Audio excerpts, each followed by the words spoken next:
Ayolah ikhwah, azakumullah, alhamdulillah kita bersyukur kepada Allah Subhanahu wa taala atas segala nikmat yang Allah karuniakan kepada kita, nikmat Islam, nikmat iman, nikmat sehat, nikmat afiat, nikmat dijauhkan oleh Allah dari berbagai macam malapetaka. Alhamdulillah kita bersyukur kepada Allah Subhanahu wa taala diberikan hidayah di atas sunnah Nabi sallallahu alaihi wasallam, yang kita wajib bersyukur dan terus menjaga agar kita tetap di atas sunnah Nabi sallallahu alaihi wasallam. Dan juga kita bersyukur kepada Allah Subhanahu wa taala diberikan hidayah taufik untuk selalu dan senantiasa menuntut ilmu syar'i. Ikhwan fiddin, azakumullah, kepada panitia usahakan kalau bisa yang masih di bawah disuruh naik ke atas, dan seluruh panitia juga bisa ikut kajian ini supaya dapat manfaat. Artinya seluruh panitia juga ikut hadir, ikut dengarkan supaya mendapatkan manfaat. Jangan sampai sia-sia, artinya sibuk, capek tapi nggak ikut dengarkan. Jadi seluruh yang hadir di sini tolong perhatikan bahwa kita datang untuk ngaji, kita datang untuk nuntut ilmu. Maka gunakan kesempatan ini sebaik-baiknya. Seperti tadi juga ada terlambat sedikit, mesti antum bisa manfaatkan untuk berzikir. Zikir petang, zikir sore, pada asar itu manfaatkan. Jangan dipakai buat ngobrol. Waktu itu sangat berharga, kita gunakan sebaik-baiknya untuk hal-hal yang bermanfaat. Waktu lumayan tadi 15 menit bisa antum baca semua zikir petangnya tadi, bisa 15 menit itu. Cuma ada sebagian yang ngobrol, sebagian yang sibuk sehingga lalai dalam berzikir kepada Allah Subhanahu wa taala. Ikhwan fiddin, azakumullah, kita akan bahas tentang takwa, jalan menuju sukses abadi. Takwa ini merupakan wasiat Allah Subhanahu wa taala kepada para nabi dan para rasul, yang Allah wasiatkan kepada orang-orang terdahulu dan Allah wasiatkan kepada orang-orang yang belakangan. Allah berfirman dalam surah An-Nisa, "Wa laqad wassayna alladziina utul kitaba min qablikum wa iyyakum an ittaqullah." Dan sungguh kami telah wasiatkan kepada orang-orang sebelum kalian dan juga kepada kalian agar kalian bertakwa kepada Allah Subhanahu wa taala. Jadi takwa wasiat para nabi, wasiat para rasul, dan wasiat Allah Subhanahu wa taala kepada nabi, kepada para nabi dan kepada para rasul alaihi wassalatu wassalam. Jangankan kepada kita, kepada sahabat, hatta Nabi Muhammad sallallahu alaihi wasallam Allah berfirman, "Ya ayuhan nabiyyu taqillaha." Wahai nabi, bertakwalah kepada Allah. Kalau Nabi Muhammad sallallahu alaihi wasallam diperintahkan untuk bertakwa kepada Allah di awal surah Al-Ahzab, "Ya ayuhan nabiyyu taqillaha." Wahai nabi, bertakwalah kepada Allah. Apalagi kita disuruh bertakwa kepada Allah Subhanahu wa taala dalam semua keadaan dan di semua tempat. Maka Nabi sallallahu alaihi wasallam bersabda kepada kita semuanya, kata Nabi sallallahu alaihi wasallam, "Ittaqillaha haitsu ma kunta wa atbi'is sayyi'atal hasanata tamhuha wa khaliqin nasa bi khuluqin hasan." Kata Nabi, bertakwalah kamu kepada Allah di mana saja kamu berada. Di mana saja kita berada disuruh bertakwa kepada Allah. Di rumah, di pasar, di masjid, di kampus, di kantor, di mana aja kita berada, mukim atau safar. Wa atbi'is sayyi'atal hasanata tamhuha, dan iringi perbuatan yang jelek dengan perbuatan yang baik. Niscaya perbuatan yang baik itu akan menghapuskan perbuatan yang jelek. Wa khaliqin nasa bi khuluqin hasan, dan bergaulah kalian kepada manusia dengan akhlak yang mulia. Ikhwan fiddin, azakumullah, masalah takwa ini masalah yang penting dan banyak sekali yang pembahasan yang berkaitan dengan takwa. Saya akan jelaskan dulu dari awal tentang definisi takwa. Antum bisa lihat di halaman 22 tentang definisi takwa.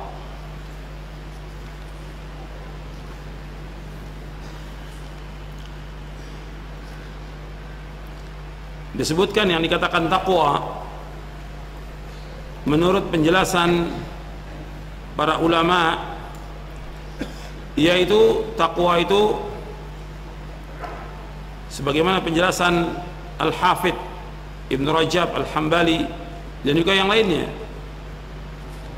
Jadi ulama menjelaskan bahwa definisi takwa beragam, tapi semuanya bermuara pada satu pengertian, yaitu seorang hamba menjadikan sebuah benteng bagi dirinya untuk melindunginya dari kemurkaan Allah SWT dan dari siksanya. Benteng tersebut dengan melaksanakan perintah Allah dan menjauhkan larangannya. Artinya secara umum para ulama memberikan definisi tentang takwa itu melaksanakan perintah-perintah Allah, menjauhkan larangannya. Melaksanakan perintah Allah, menjauhkan larangannya. Dan ini yang sering disampaikan hatta dalam khutbah Jumat. Khatib selalu mengingatkan untuk bertakwa kepada Allah, tapi jarang yang merinci tentang takwa itu. Sebenarnya kalau mau khutbah Jumat tentang takwa aja, setahun itu tidak habis. Setahun tidak habis. Setiap pekan dia khutbah tentang takwa nggak habis setahun. Cuma karena mungkin tidak baca, kurang ilmu, sehingga nggak bisa menjabarkan tentang takwa ini. Luas sekali tentang takwa ini.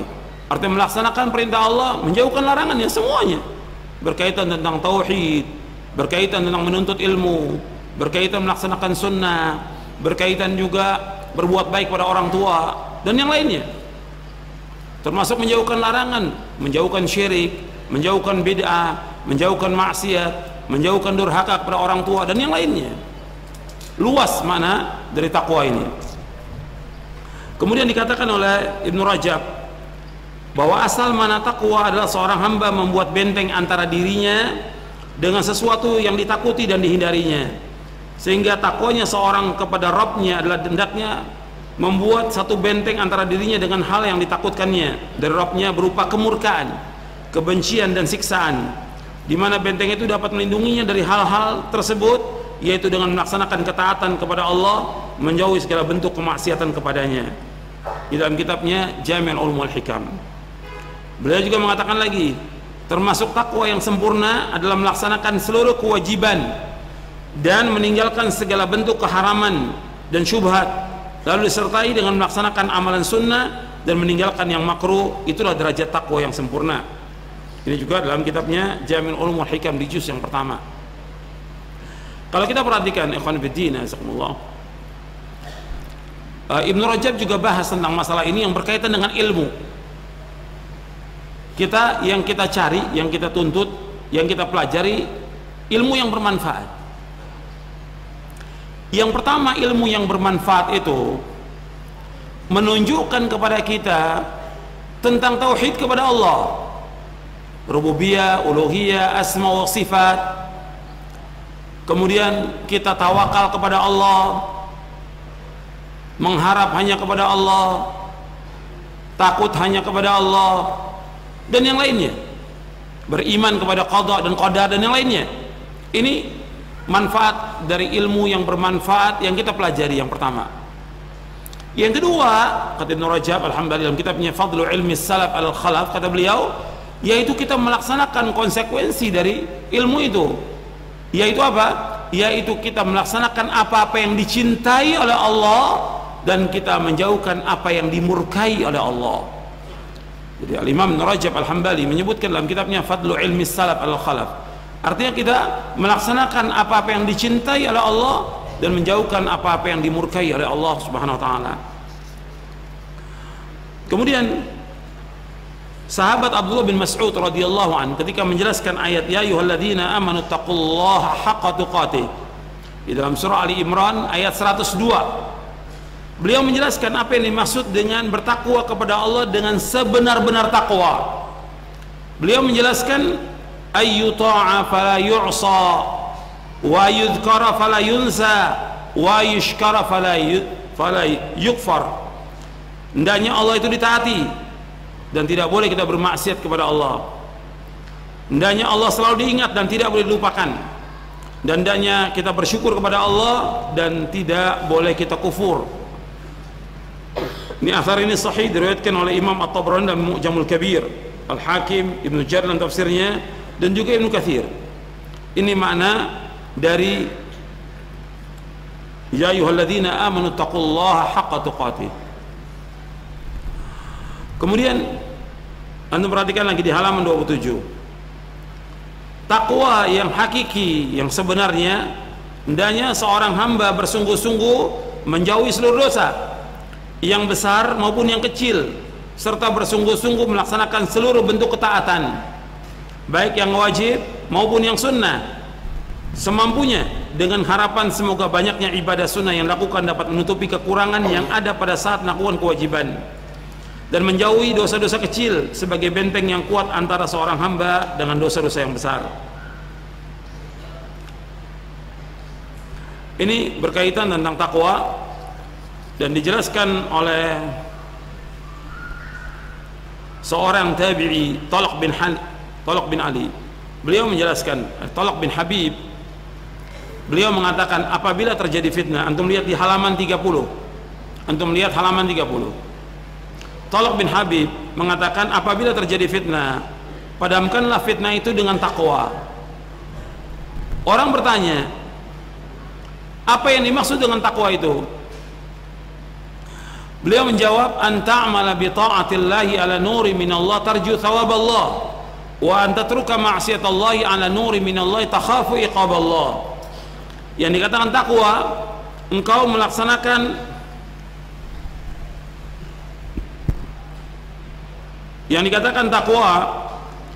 melaksanakan ketaatan kepada Allah berdasarkan cahaya dari Allah karena mengharap pahala dari Allah, dan engkau meninggalkan segala bentuk kemaksiatan kepada Allah berdasarkan cahaya dari Allah karena takut terhadap siksa Allah. Athar ini sahih, diriwayatkan oleh Imam Abdullah ibn Mubarak dalam kitab Az-Zuhud, Al-Hannad dalam kitabnya Az-Zuhud, dan yang lainnya. Beliau di sini menyebutkan engkau melakukan amal ketaatan kepada Allah dengan cahaya dari Allah karena mengharapkan ganjaran dari Allah, dan engkau meninggalkan maksiat kepada Allah dengan cahaya dari Allah karena takut kepada azab Allah. Antum perhatikan di sini, yang dimaksud dengan cahaya di sini adalah iman. Yang dimaksud dengan cahaya di sini adalah iman. Jadi yang menjadi pendorong dilakukannya amal itu adalah iman, bukannya adat, bukan kebiasaan, bukan hawa nafsu, bukan pujian, bukan kedudukan, bukan sanjungan, bukan yang lain. Jadi ketika orang melakukan ketaatan kepada Allah, ketaatan yang dilakukan karena apa? Dilakukan itu harus dasarnya iman dan ikhlas karena Allah, dengan cahaya dari Allah, dan juga dengan keikhlasan, bukan dorongannya hawa nafsu, bukan karena mencari dunia, bukan karena pujian, bukan karena sanjungan, bukan mengharapkan uang, bukan yang lainnya. Ketika dia melakukan ibadah kepada Allah, tujuan dia apa? Melakukan ibadah itu, dorongan melaksanakan ketaatan. Apakah dia berbuat baik pada orang tua, dia sholat, dia puasa, dia bersedekah, dia menolong orang? Apa niatnya dia? Pendorongnya apa? Kalau pendorongnya iman, betul. Tapi pendorongnya bukan iman, karena kebiasaan, nggak enak sama orang, nggak ada nilainya di sisi Allah SWT. Atau karena dia riya, atau karena dia ingin mengharapkan uang, dia baca Quran mengharapkan uang, jadi imam mengharapkan uang, dia berdakwah mengharapkan uang, nggak boleh. Harus dasarnya iman kepada Allah dan ikhlas, bukan karena mengharapkan sesuatu dari manusia. Dasarnya dia berbuat apa ketika melakukan? Dia sedekah, niatnya apa dulu? Sedekah, ingin dipuji, ingin disanjung, atau apa? Semua yang mendorong melakukan apa saja karena Allah, karena iman, dasarnya itu. Jadi yang menjadi pendorong melakukan perbuatan amal taat itu adalah iman, bukan ada kebiasaan, bukan hawa nafsu, bukan mengharap pujian, bukan mengharap sanjungan, bukan kedudukan, bukan yang lain. Jadi seluruhnya harus diawali dengan iman. Apa saja yang kita lakukan diawali dengan iman. Kemudian baru yang kedua, tarju thawaballah, mengharapkan ganjaran dari Allah, bukan dari manusia. Niatnya karena Allah, mengharapkan ganjaran dari Allah. Maka Nabi menyebutkan dalam hadis, man shoma ramadhana imanan wahtisaban, man qama lailatul qadri imanan wahtisaban. Barang siapa yang puasa Ramadan karena iman dan mengharapkan ganjaran. Boleh mengharapkan ganjaran. Dalam kita melakukan amal soleh mengharapkan ganjaran dari Allah, boleh. Dan memang Allah menyebutkan sekian banyak ayat Al-Quran menyebutkan tentang ganjaran. Manusia boleh mengharapkan ganjaran dari Allah SWT. Tapi ganjaran-ganjaran diharapkan itu yang harus diperhatikan, itu ganjaran akhirat. Dilipat gandakan ganjaran akhirat. Maka Nabi sering mengingatkan manusia ini mengharapkan ganjaran bukan dunia. Jadi Allah menyebutkan dalam Al-Quran, barang siapa mengharapkan ganjaran dunia dikasih oleh Allah, tapi di akhirat nggak dapat apa-apa. Disuruh mengharapkan ganjaran yang mana? Thawabal akhirah, bukan thawabal dunia. Tetap dikasih oleh Allah.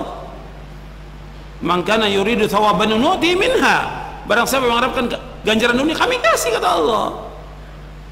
Dan barang siapa mengharapkan akhirat juga Allah kasih. Kalau orang yang beriman mengharapkan mana? Dunia atau akhirat? Akhirat. Umpamanya orang sedekah, saya mau sedekah 1 mobil supaya besok diganti jadi 2 mobil. Benar nggak itu? Nggak benar. Yang diharap akhirat bukan dunia. Sekarang saya mau sedekah 1 juta, mudah-mudahan besok dapat 10 juta. Yang dicari akhirat, pendorong melakukan sesuatu yaitu akhirat. Ini takwa namanya, takwa. Takwa melaksanakan ketaatan kepada Allah dengan dasar iman dan ikhlas dan mengharapkan ganjaran dari Allah SWT. Maka Nabi ketika menyebutkan tentang sedekah dan yang lainnya tentang akhirat, sambil contoh, ketika Nabi menyebutkan ittaqun nara walau bisyiqqi tamratin, hendaklah kalian takut kepada api neraka meskipun dengan sebutir kurma. Artinya kita disuruh sedekah dengan sebutir kurma supaya kita apa? Terjaga dari api neraka. Bukan sedekah dengan sebutir kurma supaya kita dapat 10 kardus kurma, bukan. Supaya terhindar dari api neraka. Sekarang ini orang sudah dikacaukan dalam berbuat amal kebaikan untuk dunia. Orang yang beriman tidak. Kalau dia bertakwa kepada Allah, dasar imannya mendorong dia untuk melakukan ketaatan karena Allah, ikhlas dan mengharapkan ganjaran semata-mata karena Allah. Paham ya? Jelas ya ini ya? Ini takwa. Jadi jangan antum kemudian infak 1 motor supaya dapat 10 motor. Kan ada seperti itu. Ya? Ustadz atau dai yang mengajak seperti itu. Ini salah, bertentangan dengan syariat Islam. Yang benar kita sedekah karena Allah, mengharapkan ganjaran Allah supaya jadi timbangan amal kebaikan kita pada hari kiamat dan kita terhindar dari api neraka. Itu yang penting. Dimasukkan Allah ke dalam jannah. Itu tujuan yang paling penting. Dunia nggak ada arti apa-apa. Dunia nggak ada arti apa-apa. Dunia lebih jelek daripada bangkai kambing dunia ini. Maka bodoh kata Ibnu Qayyim, orang yang paling bodoh orang yang mengharapkan dunia, paling bodoh. Yang kita tuju adalah akhirat. Ini takwa yang mendorong kita adalah iman kepada Allah. Ini takwa. Jadi takwa itu melaksanakan ketaatan kepada Allah karena cahaya dari Allah, mengharapkan ganjaran Allah dan meninggalkan maksiat juga karena iman. Bukan meninggalkan maksiat ya karena nggak enak sama teman kita udah pada sholat, masa kita nggak sholat. Teman kita udah pada berhenti ngerokok, ya kita berhenti ngerokok deh. Teman kita udah nggak minum khamr lagi, kita berhenti. Teman kita biasa main musik, sekarang udah pada berhenti nih main musiknya. Jadi berhentinya bukan karena iman, berhenti karena apa? Karena teman, karena kebiasaan, karena nggak enak. Nggak bisa. Yang takwa melakukan sesuatu karena Allah, meninggalkan sesuatu karena Allah. Dia tinggalkan perbuatan dosa dan maksiat karena iman. Sebagaimana para sahabat radhiyallahu anhum ajma'in. Sebagaimana tukang-tukang sihir Nabi Musa meninggalkan sihir karena Allah, karena iman, meskipun disiksa oleh Firaun. Siap dia disiksa, karena apa? Karena iman kepada Allah. Yakin bahwa dengan tinggalkan sihir ini diterima taubatnya, dimasukkan dia ke dalam surga, dijauhkan dari api neraka. Meskipun disiksa. Iman, faktor iman itu yang luar biasa. Orang melakukan semua karena iman, luar biasa. Antum bisa melakukan sholat wajib berjamaah 5 waktu karena iman kepada Allah. Antum bangun sholat malam karena iman kepada Allah, melakukan ibadah. Ini yang mendorong iman yang luar biasa, kekuatannya luar biasa, dan ganjarannya lebih daripada orang-orang yang mengerjakannya cuma karena kebiasaan biasa saja. Ada keikhlasan cuma sedikit, beda cahaya iman, beda. dengan cahaya yang lainnya. Maka meninggalkan maksiat karena cahaya Allah, dan juga yang kedua karena takut kepada azab Allah Subhanahu wa taala, karena azab Allah itu sangat pedih. Kemudian ikhwan fillah, jazakumullah. Rukun takwa itu ada dua. Yang pertama yaitu ikhlas, yang kedua ittiba, di halaman 33. Ya, rukun takwa yang pertama ikhlas, yang kedua ittiba. Kemudian tentang yang berkaitan dengan takwa ini, antum perhatikan di dalam hadis Nabi SAW sering disebutkan tentang takwa dan sering disebutkan juga tentang akhlak yang mulia. Dan dua ini yang paling banyak memasukkan manusia ke dalam surga. Dari Abu Hurairah radhiyallahu anhu, dia berkata, "Su'ila Rasulullah SAW an aktsari ma yudkhilun nasal jannata faqala taqwallah wa husnul khuluq." Rasulullah SAW ditanya tentang sesuatu yang paling banyak masukkan manusia ke dalam surga, maka beliau menjawab, takwa kepada Allah dan akhlak yang mulia. Takwa kepada Allah dan akhlak yang mulia. Dan lanjutannya, yang paling banyak masukkan manusia ke dalam neraka, yang pertama mulut, yang kedua kemaluan. Lanjutan dari hadis ini. Hadis ini hasan diriwayatkan Imam Ahmad, At-Tirmidzi, Bukhari dalam kitabnya Al-Mufrad, Ibnu Majah, Al-Hakim, Ibnu Hibban dan yang lainnya. Antum lihat di sini. Jadi kalau disebutkan takwa, ini kaitannya semua, hubungan manusia dengan Allah dan hubungan manusia dengan manusia.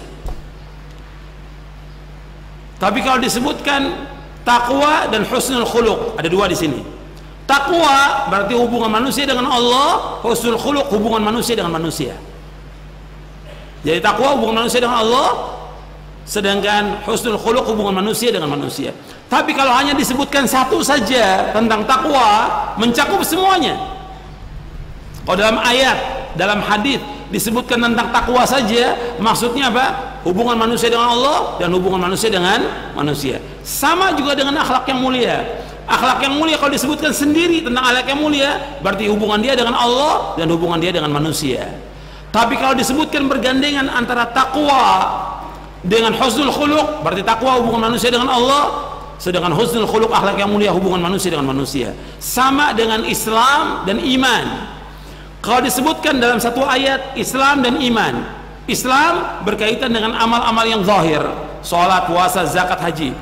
Adapun iman berkaitan dengan perbuatan hati, iman kepada Allah, kepada malaikat, kepada kitab, kepada rasul dan yang lainnya. Begitu juga seperti dikaitkan dalam Al-Quran, al-bir wa taqwa, perbuatan baik dan takwa, dikaitkan juga dengan al-ithmu wal udwan. Makanya Imam Ibnu Qayyim menjelaskan di dalam kitabnya Al-Fawaid, kata beliau, Nabi SAW menggabungkan antara takwa kepada Allah dan husnul khuluq, akhlak yang mulia. Karena sesungguhnya takwa kepada Allah Azza wa Jalla memperbaiki hubungan antara seorang hamba dengan Rabbnya, adapun husnul khuluq memperbaiki hubungan seorang hamba dengan manusia lainnya. Takwa kepada Allah akan menjadikan seorang hamba mencintai Allah, dan husnul khuluq membawa manusia untuk mencintainya. Itu di halaman 34. Kemudian bab yang kedua tentang wasiat takwa, ini banyak ya. Yang pertama ayat Al-Quran yang sering Nabi buka ayat-ayat dalam khutbah al-hajah, khutbatul hajah, baik dalam khutbah Jumat maupun yang lain, awalnya takwa. Ya ayyuhalladzina amanu taqullaha haqqa tuqatih. Ya ayyuhan nasu taqu rabbakumul ladzi khalaqakum min nafsin wahidah. Kemudian yang ketiga, ya ayyuhalladzina amanu taqullaha wa qulu qaulan sadida. Wahai orang-orang yang beriman, bertakwalah kepada Allah dan ucapkan kalimat yang benar, kalimat yang jujur, nggak boleh bohong. Seumur hidup nggak boleh bohong, kalimat yang jujur. Kemudian Allah memberikan wasiat kepada Nabi dan para sahabatnya dan kepada kita semua untuk melihat dalam surah An-Nisa ayat 131. Allah berfirman, walillahi ma fis samawati wa ma fil ard walaqad wassayna alladhina utul kitaba min qablikum wa iyyakum an ittaqullaha wa in takfuru fa inna lillahi ma fis samawati wa ma fil ard wa kana Allahu ghaniyan hamida. Dan bagi Allah apa yang di langit dan di bumi, dan sungguh kami telah wasiatkan kepada orang ahlul kitab sebelum kalian dan juga kepada kalian untuk bertakwa kepada Allah, jika kalian kufur, sesungguhnya bagi Allah apa yang di langit dan di bumi, dan Allah itu maha kaya dan Allah itu maha terpuji. Ini ayat yang menjelaskan tentang takwa banyak sekali dalam Al-Quran, puluhan ayat, ratusan ayat. Dan kemudian kita disuruh untuk berbekal, bekal yang baik, takwa. Allah berfirman yang berkaitan dengan masalah haji, wa tazawwadu fa inna khairaz zadit taqwa wattaquni ya ulil albab. Di dalam surah Al-Baqarah ayat 197 Allah berfirman wa tazawwadu fa inna khairaz zadit taqwa wattaquni ya ulil albab. Hendaklah berbekal, sesungguhnya sebaik-baik bekal adalah takwa, dan bertakwalah kepadaku wahai orang-orang yang berfikir, orang yang mempunyai akal yang sehat. Jadi bekal yang baik itu takwa. Jadi ketika orang melaksanakan ibadah haji atau umroh, bukan dia sibuk bawa makanan, pakaian, boleh bawa makanan, boleh. Yang dia biasa di sini dia bawa makanan, boleh, atau pakaian dan yang lainnya, bawa uang mungkin sebanyak-banyaknya. Yang terpenting dari semuanya itu apa? Takwa. Sekarang kalau dia bawa umpamanya makanan dan segala macam, tapi di sana dia tidur aja di hotel, nggak ke masjid. Ada yang seperti itu, dia melanggar syariat, dia melanggar. Jadi sampai di sana bukan ibadah kepada Allah, bahkan dia hanya sibuknya belanja, ada sibuknya ngobrol, ada sibuknya ya dia mau ulang-ulang umroh yang nggak ada nas, yang nggak ada dalilnya sama sekali. Ini nggak ada takwa. Kalau dia takwa kepada Allah, dia laksanakan apa yang sesuai dengan sunnah Nabi SAW, dia kerjakan dengan ikhlas dan dia wajib ittiba. Maka Nabi bersabda, litakhudhu anni manasikakum, dia akan mengambil tata cara manasik haji kalian dari aku. Maka Allah berfirman, berbekalah kalian karena sebaik-baik bekal adalah takwa. Dan ini bukan berkaitan dengan masalah haji aja, untuk semuanya. Bekal yang terbaik dalam kehidupan kita takwa kepada Allah. Jangan kita melanggar, jangan berbuat maksiat. Takwa kepada Allah, melaksanakan perintah-perintah Allah, menjauhkan larangannya. Yang nanti saya akan jelaskan, saya akan rinci nanti. Dan Allah berfirman, hendaklah kalian takwa kepadaku wahai orang-orang yang berpikir. Jadi bekal yang terbaik adalah takwa. Kemudian juga dalam Al-Quran disebutkan tentang libasut taqwa. Libasut taqwa dzalika khair, dalam surah Al-A'raf ayat 26. Wa libasut taqwa dzalika khair, kata Allah. Dan pakaian takwa itu lebih baik buat kalian. Apa yang dimaksud dengan libasut taqwa? Dijelaskan dalam tafsir Ibnu Katsir, untuk melihat di halaman 41. Yang dimaksud dengan libasut taqwa, pakaian takwa, adalah iman, amal soleh, dan rasa takut kepada Allah SWT. Yang dimaksud dengan pakaian takwa, sekarang ini orang namakan pakaian takwa pakaian koko, baju koko. Ya ini salah, salah fatal aja. Kalau gamis pakaian takwa, bukan. Atau di negeri Arab orang Kristen juga pakai pakaian ini, pakaian gamis. Orang Kristen juga pakai di negeri Arab. Jadi orang pakai kalau baju koko itu pakaian takwa, bukan. Yang dikatakan takwa itu adalah iman kepada Allah, kemudian amal soleh dan rasa takut dia kepada Allah SWT. Itu yang dimaksud dengan pakaian takwa. Karena Allah menyebutkan walibasut taqwa dzalika khair, dan pakaian takwa itu lebih baik. Maksudnya pakaian takwa di sini adalah iman, imannya. Orang pakaiannya bagus, bagus, masya Allah, tapi nggak ada iman, baik atau tidak? Baik nggak orang itu? Tidak baik. Pakaiannya bagus, tapi nggak ada amal solehnya dia, semua maksiat. Tidak baik. Begitu juga orang pakaiannya bagus, tapi nggak ada rasa takut dia kepada Allah. Makanan yang haram dimakan oleh dia, maksiat dilakukan, sholat juga nggak sholat. Ada orang pakai gamis, masya Allah, pakai sorban, tapi nggak sholat Jumat. Dia menganggap dirinya sudah mencapai derajat wali. Ada nggak yang seperti itu? Ada di masyarakat, ada. pakai pakaian gamis, masya Allah, sorbannya tinggi, tiga tingkat kali sorbannya, tapi nggak sholat Jumat. Ada terjadi seperti ini, terjadi seperti waqi. Saya cerita waqi nyata ini. Kenapa nggak sholat? Saya sudah mencapai derajat wali. Hatta wali itu wajib sholat. Nabi SAW sholat, dan para sahabat menurunkan Abi Rahman sholat. Kok antum nggak sholat? Dan ini terjadi yang seperti ini. Jadi nggak jadi ukuran. Yang dikatakan libasut taqwa, iman dia kepada Allah, amal solehnya, sholat masuk amal soleh, puasa amal soleh, berbuat baik pada orang tua amal soleh, dan yang lainnya. Kemudian rasa takut dia kepada Allah yang mencegah dia dari perbuatan dosa dan maksiat. Rasa takut dia kepada Allah yang mencegah dia untuk berbuat dosa dan maksiat kepada Allah. Ini takwa. Yang disebutkan libasut taqwa ini. Cuma jangan kemudian diartikan libasut taqwa dengan pakaian koko, pakaian gamis, pakaian yang panjang. Ini Al-Quran, ayat Al-Quran ditafsirkan sesuai dengan tafsirnya, penjelasan para ulama mufassir tentang ayat ini. Kemudian ikhwan fillah, jazakumullah, orang yang paling mulia di muka bumi ini adalah orang yang paling takwa. Allah berfirman, inna akramakum indallahi atqakum. Sesungguhnya orang yang paling mulia di antara kalian orang yang paling takwa. Orang yang paling mulia paling takwa, bukan karena hartanya, bukan karena keturunannya, bukan karena nasabnya, bukan karena kedudukannya, bukan karena pekerjaannya, bukan karena jabatan. Yang paling mulia yang takwa kepada Allah. Hatta dia orang miskin, hatta dia orang miskin, kalau dia orang miskin dia bertakwa kepada Allah SWT, maka dia lebih baik dari dunia dan seisinya. Lebih baik dari dunia seisi. Pernah di zaman Nabi lewat, ada seorang, kata orang sahabat, Nabi tanya, gimana orang ini? Ini lebih baik orang ini. Lewat lagi yang satu, kalau ini, orang ini kalau dia dipinang, pinangannya ditolak.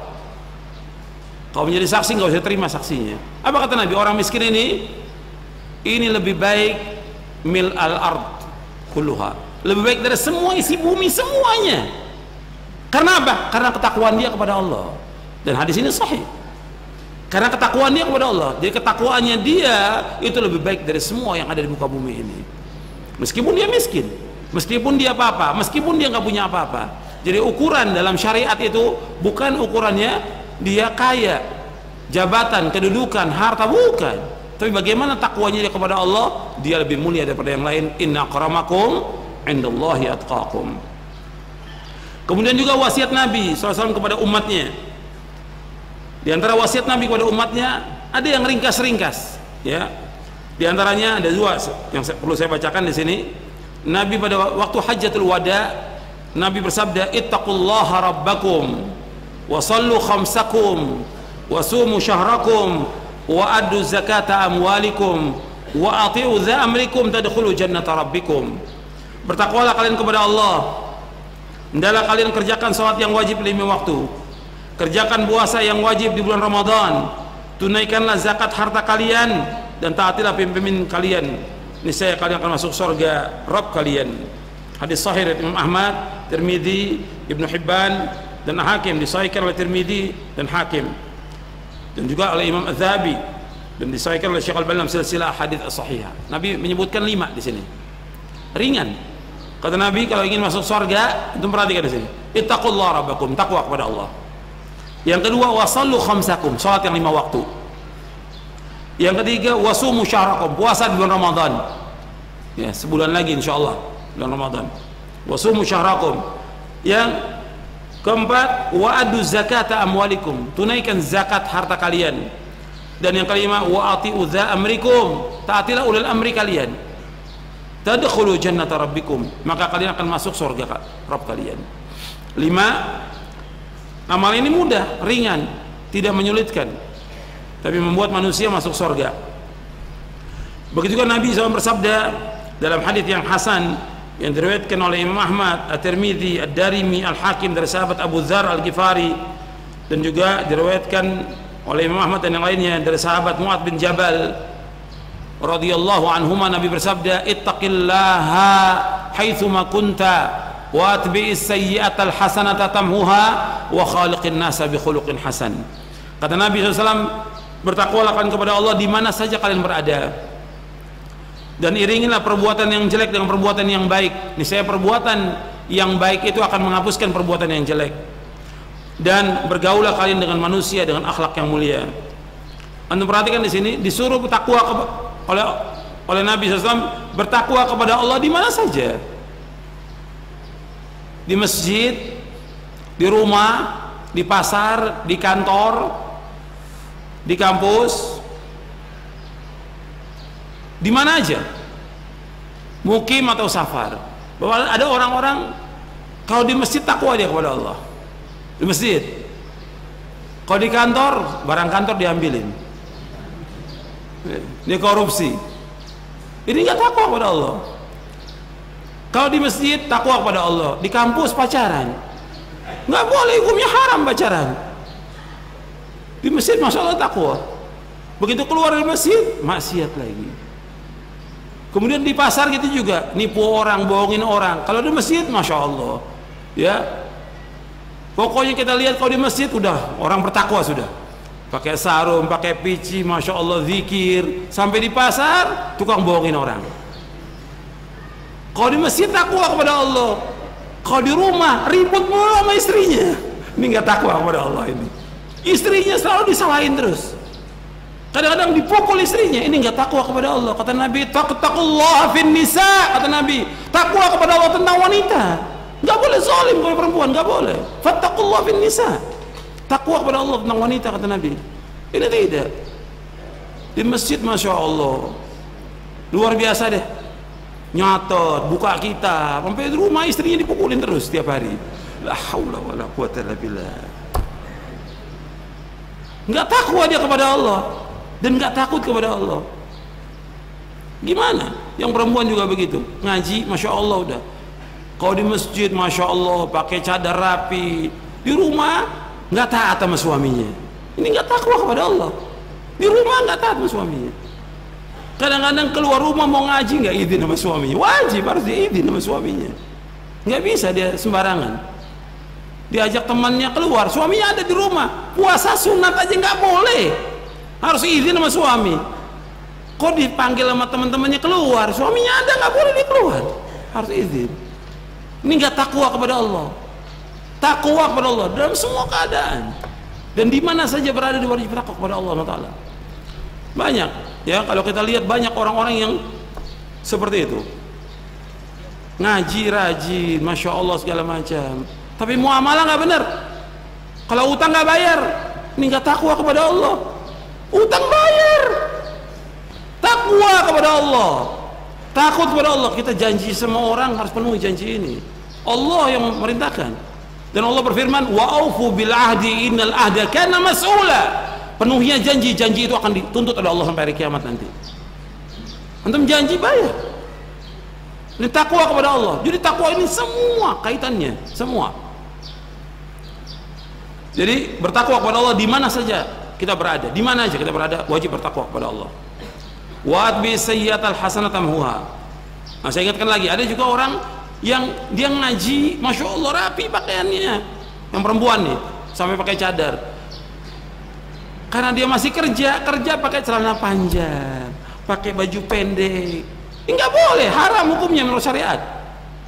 Dia wajib memakai pakaian yang sempurna dan juga yang terbaik bagi dia di rumah, bukannya kerja. Ada yang ngaji masya Allah pakaiannya masya Allah deh, tapi begitu kerja ya Allah kayak laki, kayak nggak pernah ngaji. Takwa kepada Allah, takwa kepada Allah. Takwa ini luas maknanya, dan dia wajib bertakwa meskipun nggak ada teman-teman pengajian nggak lihat, tapi Allah lihat. Allah melihat, suaminya nggak lihat, Allah lihat. Anaknya nggak lihat, Allah lihat. Maka dia wajib bertakwa di mana saja dia berada. Kemudian iringi perbuatan yang jelek dengan perbuatan yang baik. Kita banyak berbuat dosa, dosa kita sangat banyak dan nggak bisa dihitung dosa kita. Saya dan antum sama. Tapi kita wajib terus istighfar dan bertaubat kepada Allah. Kullu bani Adam khata' wa khairul khata'ina at-tawwabun. Setiap anak Adam pernah berbuat salah, berbuat dosa. Yang terbaik yang mana? Yang bertaubat kepada Allah. Kita wajib selalu setiap hari istighfar dan taubat kepada Allah. Kemudian yang kedua, lakukan amal-amal soleh yang dapat menghapuskan dosa-dosa kita. Apakah bentuknya perkataan, berbuat baik, sedekah, nolong orang, mengerjakan yang wajib, mengerjakan yang sunnah, itu akan menghapuskan dosa kita selama itu kita ikhlas karena Allah SWT. Sebab Allah berfirman, innal hasanat yudhibna sayyiat. Semua kebajikan-kebajikan akan menghapuskan kejelekan-kejelekan. Kemudian yang ketiga, wa khaliqin nasa bi khuluqin hasan. Bergaulah kamu dengan manusia dengan akhlak yang mulia. Disuruh kita bergaul dengan manusia dengan akhlak yang mulia. Dengan manusia dengan akhlak yang mulia. Artinya bukan hanya teman-teman ngaji aja. Semuanya kita bergaul dengan manusia. Nabi menyebutkan wa khaliqin nas. Bergaul dengan manusia. Manusia pertama yang wajib kita berbuat baik orang tua kita. Gimana kita? Akhlak kita dengan orang tua kita. Kita wajib berbuat baik. Wajib kita untuk berbuat bentuk kebajikan-kebajikan yang sebanyak-banyak pada orang tua. Dan jangan berkata pada orang tua, jangan berkata jangan menengking, jangan menghardik, jangan melaknat. Nggak boleh. Kita wajib taat pada orang tua. Jangan meremehkan orang tua, jangan menghinakan orang tua. Wajib kita untuk berbuat baik orang tua. Kemudian manusia yang kedua yaitu istri. Istri kita harus kita berbuat baik. Nabi yang suruh. Allah berfirman dalam Al-Quran, wa ashiruhunna bil ma'ruf. Bergaulah kamu dengan istri kamu dengan cara yang ma'ruf. Seandainya ada yang nggak suka, kata Allah, fa in karihtumuhunna fa asa an takrahu syai'an wa yaj'al Allah fihi khairan katsir. Seandainya ada yang kamu nggak suka, mesti Allah jadikan padanya kebaikan yang banyak. Nggak boleh kita mencela dia atau menghina, nggak boleh. Disuruh bergaul dengan cara yang baik pada istri. Bab Nabi bersabda, fattaqullaha fin nisa. Takwalah kepada Allah tentang nisa. Wastausu bin nisa'i khairan. Nasihati wanita dengan cara yang baik. Baik, dan kita harus memahami tentang kekurangan wanita. Kurang wanita, naqisatu aqlin wa dinin, kata Nabi, kurang akalnya, kurang agamanya, mesti dipahami dia dengan segala macam kekurangannya. Jangan dia orang berpikiran karena dia istri kita dia harus sama dengan kita. Ya nggak bakal sama. Walaysa dzakaru kalau unsa, laki-laki nggak sama dengan wanita. Kita harus bisa memahami dia kurang akalnya, kurang agamanya. Harus bisa memahami banyak kekurangannya dan harus kita terus berikan maaf. Allah menyuruh kita untuk terus memaafkan wanita. Disuruh untuk memaafkan terus-menerus. Kemudian juga kepada anak harus berbuat baik. Istri suruh taat kepada Allah, suruh taat kepada suami, disuruh sholat, pakaian yang sempurna. Anak juga demikian. Kita harus memperhatikan anak-anak kita. Bagaimana bergaul kita dengan anak dan bagaimana juga tetangga, family dan yang lainnya. Disuruh kita bergaul dengan manusia dengan akhlak yang mulia. Hatta kepada orang lain juga kita diperintahkan untuk bergaul dengan mereka dengan cara yang baik. Dan wasiat-wasiat Nabi SAW banyak sekali yang memerintahkan untuk bertakwa kepada Allah Subhanahu wa taala. Kemudian wasiat para nabi dan para rasul kepada umatnya pun demikian, untuk bertakwa kepada Allah. Ayat-ayatnya banyak, saya nggak perlu bacakan. Kemudian juga wasiat takwa para salafus saleh. Jadi para salafus saleh pun selalu mengingatkan kepada yang lainnya untuk takwa kepada Allah Subhanahu wa taala. Di antara sahabat Abu Bakar juga demikian, memerintahkan untuk bertakwa kepada Allah Subhanahu wa taala. Begitu juga Umar bin Khattab radhiyallahu an. Abu Bakar berkata, "Amma ba'du fa inni usikum bi taqwallah." Aku wasiatkan kalian untuk takwa kepada Allah Subhanahu wa taala. Begitu juga Umar radhiyallahu an menasihati, menulis surat kepada putranya Abdullah.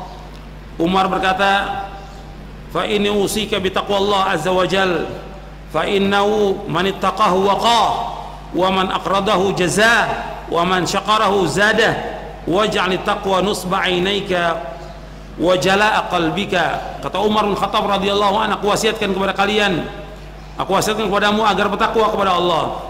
Sesungguhnya siapa saja yang bertakwa kepada Allah, maka dia akan melindunginya. Artinya Allah akan melindunginya.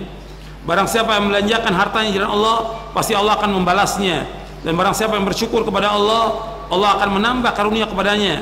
Jadikanlah takwa di hadapan kedua matamu sebagai pusat perhatianmu dan penerang hatimu. Itu di halaman 53, halaman 54. Halaman 53, halaman 54.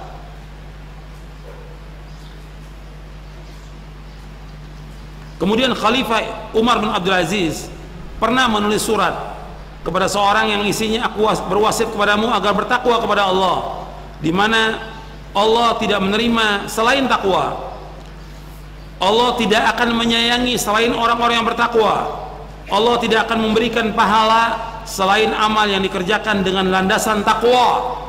Sungguh banyak sudah orang-orang yang memberi nasihat dengan takwa, namun sedikit sekali orang-orang yang mengamalkannya. Semoga Allah menjadikan kita sebagai orang-orang yang bertakwa. Ini wasiat yang paling bagus dari para ulama salaf, dari sahabat Abu Bakar, Umar bin Khattab, kemudian juga Khalifah Umar bin Abdul Aziz, dan yang lainnya. Mereka semua menyuruh kita untuk bertakwa kepada Allah Subhanahu wa ta'ala. Artinya di mana saja. Nasihat ini udah banyak, tetapi yang melaksanakan sedikit. Kata Khalifah Umar bin Abdul Aziz rahimahullah, yang melaksanakannya sangat sedikit. Kemudian bab yang ketiga,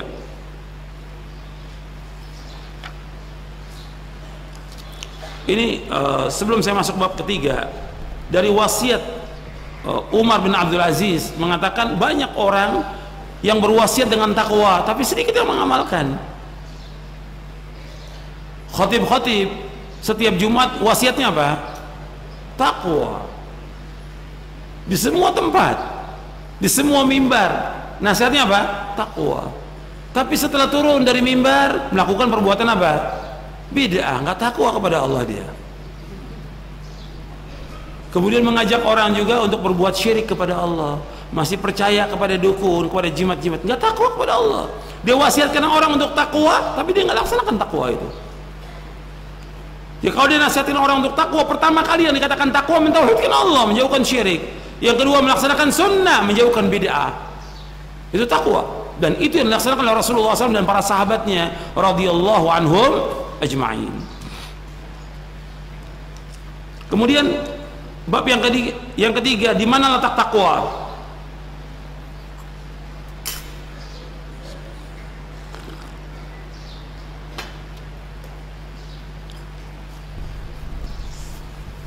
Tentang letak takwa ini ada yang menyebutkan letak takwa itu di hati. Betul, di hati. Sesuai dengan apa yang disebutkan di dalam ayat dan juga dalam hadis Nabi. Allah berfirman, "Dzalika wa may yu'azzim sya'airallah fa innaha min taqwal qulub." Yang demikian barang siapa yang mengagungkan syiar-syiar agama Allah, maka dia termasuk orang yang bertakwa hatinya. Rasulullah juga bersabda dari sahabat Abu Hurairah radhiyallahu an. Rasulullah SAW bersabda, "La tahasadu wa la tanajashu wa la tabaghadu wa la tadabaru wa la yabi' ba'dukum ala bai'i ba'd wa kunu ibadallahi ikhwana al-muslimu akhul muslimi la yadhlimuhu wa la yakhdhuluhu wa la yakdhibuhu wa la yahqiruh at-taqwa hahuna at-taqwa hahuna at-taqwa hahuna yushiru ila sadrihi 3 marrat bihasbi imri'in min asy-syarri ay yahqira akhahu al-muslim kullu al-muslim al-muslimi haramun damuhu wa maluhu wa irduh." Kata Nabi SAW, janganlah kalian saling dengki, jangan saling hasad di antara kalian, jangan saling iri, jangan saling tanajus.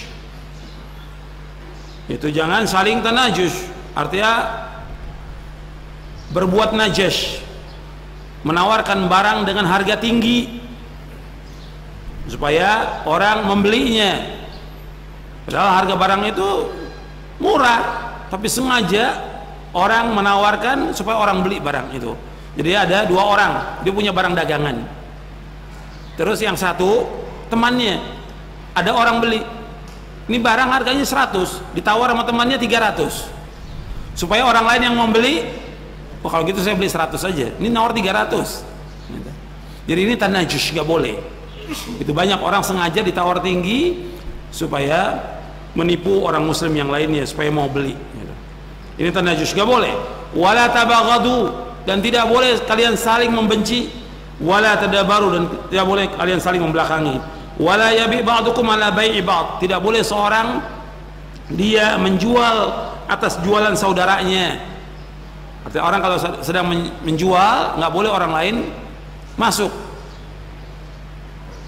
Jual sama juga dengan menawar, nggak boleh orang lain masuk. Kalau barang sedang ditawar itu, jangan lain yang masuk. Sampai selesai satu orang ini nggak jadi beli, baru kita masuk. Nggak boleh menjual atas jualan orang lain. Wa kunu ibadallahi ikhwana, dan hendaklah kalian menjadi hamba-hamba Allah yang bersaudara. Seorang muslim adalah saudara muslim yang lainnya. Tidak boleh dia menzaliminya, tidak boleh dia menelantarkannya, tidak boleh dia mengejeknya, tidak boleh dia membohonginya, tidak boleh dia mengejeknya. Takwa itu adalah di sini. Beliau berisyarat ke dadanya 3 kali. Cukuplah sebagai satu kejahatan bagi seorang apabila dia melecehkan atau meremehkan saudaranya sama muslim. Setiap muslim adalah haram atas muslim lainnya, darahnya, hartanya, dan kehormatannya. Haram. Jadi nggak boleh seorang muslim mengambil harta orang muslim yang lain. Nggak boleh orang muslim membunuh orang muslim yang lain. Nggak boleh seorang muslim merobek kehormatan orang lain. Itu yang dimaksud al-muslimu al-muslimi haramun damuhu wa malu wa irduh. Nggak boleh membunuh orang muslim, nggak boleh mengambil harta orang muslim, nggak boleh menipu orang muslim, nggak boleh dia merobek kehormatan orang muslim, nggak boleh dia menuduh orang muslim yang tidak berbuat sesuatu dengan tuduhan yang jelek. Ini merobek kehormatannya, nggak boleh. Riba itu yang paling ringan dosanya, seperti orang yang berzina dengan ibunya. Sedangkan Nabi menyebutkan arba riba, riba yang paling besar dosanya syatmu a'radil mu'min, merobek kehormatan seorang mukmin. Umumnya orang nggak berzina dituduh dia berzina, ini merobek kehormatan seorang muslim. Berat hukumannya di dunia dan juga di akhirat nanti. Makanya kita harus bertakwa kepada Allah yang berkaitan hak muslim dengan muslim lainnya. Ini perhatikan, nggak boleh kita gampang-gampang apa kata orang kita ikut. Orang mengatakan begini, kita ikut mengatakan begini tentang orang itu, nggak boleh. Kita harus jelas, tabayyun dulu, cek dulu benar atau tidak. Jangan apa kata orang, karena menuduh seorang mukmin mengambil barang orang yang berada di tiang ambil, itu besar dosanya dunia maupun akhirat. Ini berkaitan dengan kehormatan seorang mukmin. Kemudian kalau disebutkan takwa itu letaknya di dalam hati, bukan berarti orang mengatakan yang penting hati, bukan. Tetap dalam Islam hati dan apa? Hati dan amal. Kalau takwa itu memang letaknya di hati, nggak bisa orang mengatakan kok kamu nggak sholat, yang penting hati. Kok kamu nggak pakai jilbab, yang penting hati. Kok kamu nggak puasa, yang penting hati. Yang dilihat oleh Allah hati dan amal. Innallaha la yanzuru ila suwarikum wala ila ajsamikum walakin yanzuru ila qulubikum wa amalikum. Sungguhnya Allah tidak melihat kepada rupa kamu, Allah nggak lihat kepada bentuk tubuh kamu, tapi Allah melihat kepada hati dan amal.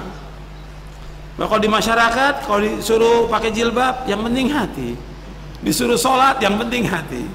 Yang Allah lihat hati dan amal. Antum lihat hadisnya di halaman 59. Innallaha la yanzuru ila suwarikum wa amwalikum walakin yanzuru ila qulubikum wa amalikum. Allah tidak melihat kepada bentuk rupa kamu, Allah nggak melihat kepada harta kamu, tapi Allah melihat kepada hati dan amal kamu. Hadis sahih, ya, diriwayatkan oleh Imam Muslim. Kemudian ikhwan fiddin, nasakumullah, hati ini kalau ini baik, maka seluruh tubuhnya akan baik.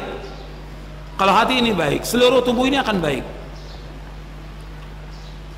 Jadi kita harus berusaha bagaimana memperbaiki hati kita. Bagaimana kita memperbaiki hati kita? Sebab Nabi bersabda, ala wa inna fil jasadi mudghatan idza salahat salahal jasadu kullu wa idza fasadat fasadal jasadu kullu ala wa hiyal qalbu. Ketahuilah tubuh manusia ada segumpal daging. Apabila baik, baiklah seluruh tubuhnya. Apabila jelek, jeleklah seluruh tubuhnya. Ketahuilah segumpal daging itulah hati. Kemudian kita masuk bab yang keempat. Kita semua ingin jadi orang-orang yang bertakwa. Sekarang bagaimana kiat meraih takwa kepada Allah SWT?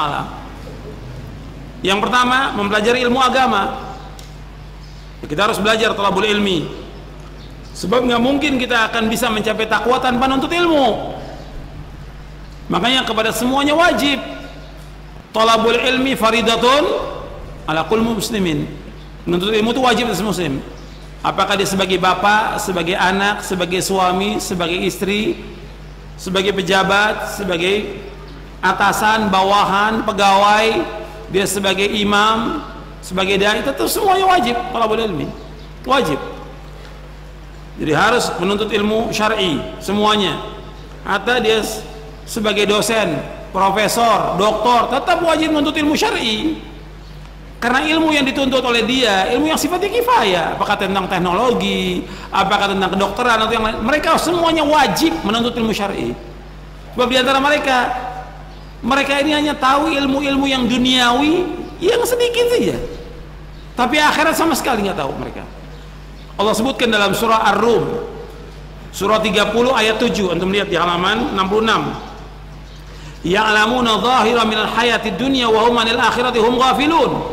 Mereka mengetahui yang lahir, yang tampak dari kehidupan dunia, sedang terhadap kehidupan akhirat mereka lalai.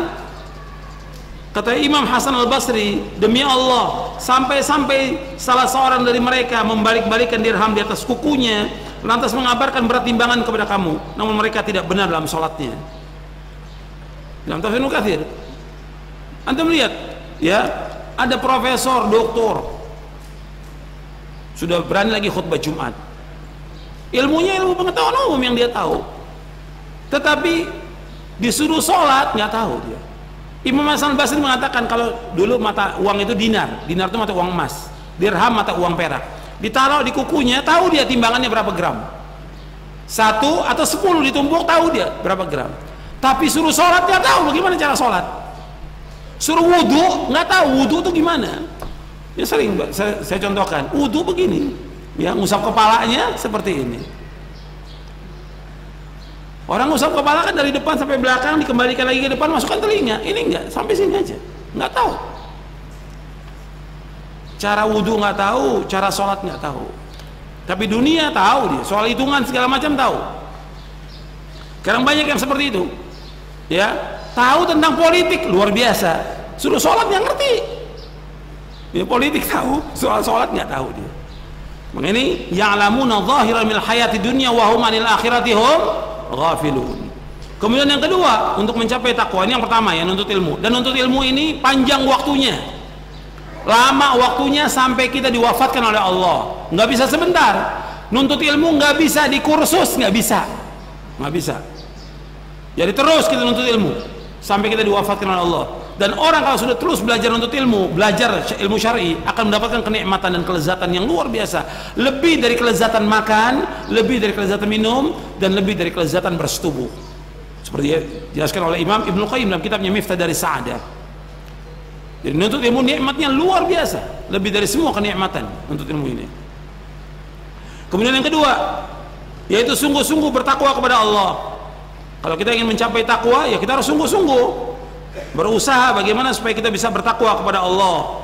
Harus ada usaha untuk mencapai takwa ini. Semua kita harus usaha bagaimana supaya kita menjadi orang-orang yang bertakwa dan kita menjadi orang-orang yang mulia di sisi Allah Subhanahu wa taala. Yang ketiga, tadabbur Al-Qur'an dan Sunnah. Bab ini harus tadabbur Al-Quran. Bab dengan kita mempelajari Quran dan Sunnah, kita akan paham tentang agama kita sendiri. Tadabbur, mempelajari ayat Al-Quran dan hadis Nabi. Sebab Allah berfirman, afala yatadabbaruna al-Quran am ala qulubin aqfaluha. Apakah mereka tidak tadabburkan isi Al-Quran atau di hati mereka ada gemboknya? Kemudian yang keempat, berdoa. Dan ini saya bawakan beberapa doa dan antum sebagiannya sudah hafal. Yang pendek antum hafal. Allahumma inni as'alukal huda wa tuqa wal afafa wal ghina. Allahumma inni as'alukal huda, ya Allah aku minta petunjuk. Wa tuqa, ketakwaan. Wal afaf, terpelihara diri. Wal ghina, dan kecukupan. Hadis ini sahih, diriwayatkan oleh Imam Muslim. Kemudian juga yang selanjutnya, doa yang panjang antum hafalkan itu.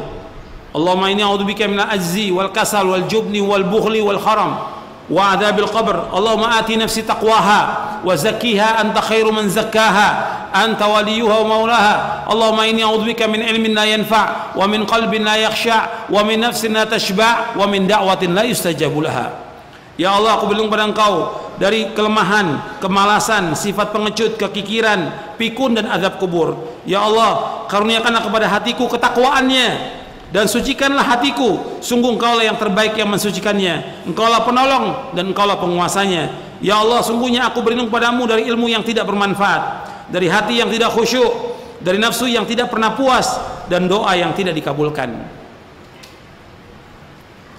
Ini antum hafalkan. Doa ini hafalkan. Bisa antum baca kapan waktu aja.